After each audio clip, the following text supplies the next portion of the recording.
Lucas 18. Disse-lhes Jesus uma parábola sobre o dever de orar sempre e nunca esmorecer. Havia em certa cidade um juiz que não temia Deus nem respeitava homem algum. Havia também naquela mesma cidade uma viúva que vinha ter com ele dizendo: julga a minha causa contra o meu adversário. Ele por algum tempo não a quis atender, mas depois disse consigo: bem que eu não temo a Deus, nem respeito a homem algum. Todavia, como esta viúva me importuna, julgarei a sua causa, para não suceder que por fim venha molestar-me. Então disse o Senhor: considerai no que diz esse juiz iníquo. Não fará Deus justiça aos seus escolhidos, que a ele clamam dia e noite, embora pareça demorado em defendê-los? Digo-vos que, depressa lhes fará justiça. Contudo, quando vier o Filho do Homem, achará porventura fé na terra? Propôs também esta parábola a alguns que confiavam em si mesmos, por se considerarem justos, e desprezavam os outros. 2 homens subiram ao templo com o propósito de orar. Um fariseu e o outro publicano. O fariseu, posto em pé, orava de si para si mesmo desta forma: ó Deus, graças te dou, porque não sou como os demais homens, roubadores, injustos e adúlteros, nem ainda como este publicano. Jejuo 2 vezes por semana e dou o dízimo de tudo quanto ganho. O publicano, estando em pé, longe não ousava nem ainda levantar os olhos ao céu, mas batia no peito, dizendo: ó Deus, se propício a mim, pecador.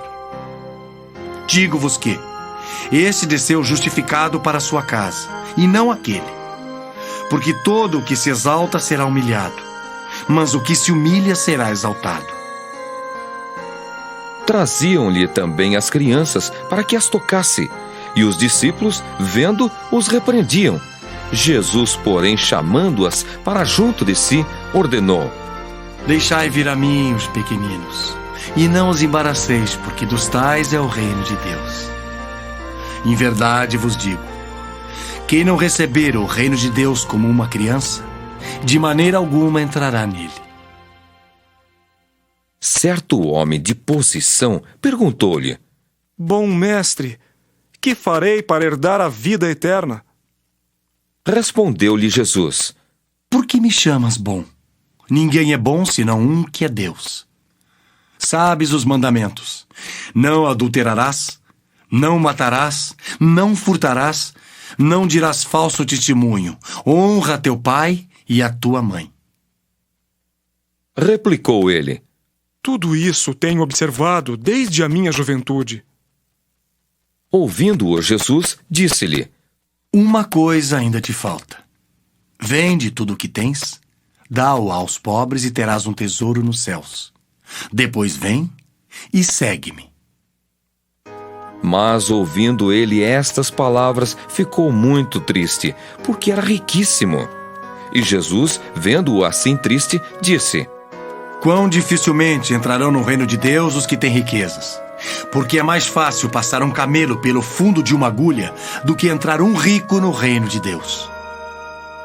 E os que ouviram disseram: sendo assim, quem pode ser salvo? Mas ele respondeu: os impossíveis dos homens são possíveis para Deus. E disse Pedro: eis que nós deixamos nossa casa e te seguimos. Respondeu-lhes Jesus: em verdade vos digo, que ninguém há que tenha deixado casa, ou mulher, ou irmãos, ou pais, ou filhos, por causa do reino de Deus, que não receba no presente, muitas vezes mais e no mundo por vir, a vida eterna. Tomando consigo os 12, disse-lhes Jesus: eis que subimos para Jerusalém, e vai cumprir-se ali tudo quanto está escrito por intermédio dos profetas, no tocante ao Filho do Homem. Pois será ele entregue aos gentios, escarnecido, ultrajado e cuspido. E depois de o açoitarem, tirar-lhe-ão a vida. Mas ao terceiro dia ressuscitará. Eles, porém, nada compreenderam acerca destas coisas, e o sentido destas palavras era-lhes encoberto, de sorte que não percebiam o que ele dizia. Aconteceu que, ao aproximar-se ele de Jericó, estava um cego assentado à beira do caminho, pedindo esmolas. E ouvindo o tropel da multidão que passava, perguntou o que era aquilo. Anunciaram-lhe que passava Jesus, o Nazareno. Então ele clamou: Jesus, filho de Davi, tem compaixão de mim! E os que iam na frente o repreendiam para que se calasse. Ele, porém, cada vez gritava mais: Filho de Davi, tem misericórdia de mim! Então parou Jesus e mandou que lhe o trouxessem. E tendo ele chegado, perguntou-lhe: Que queres que eu te faça? Respondeu ele: Senhor, que eu torne a ver!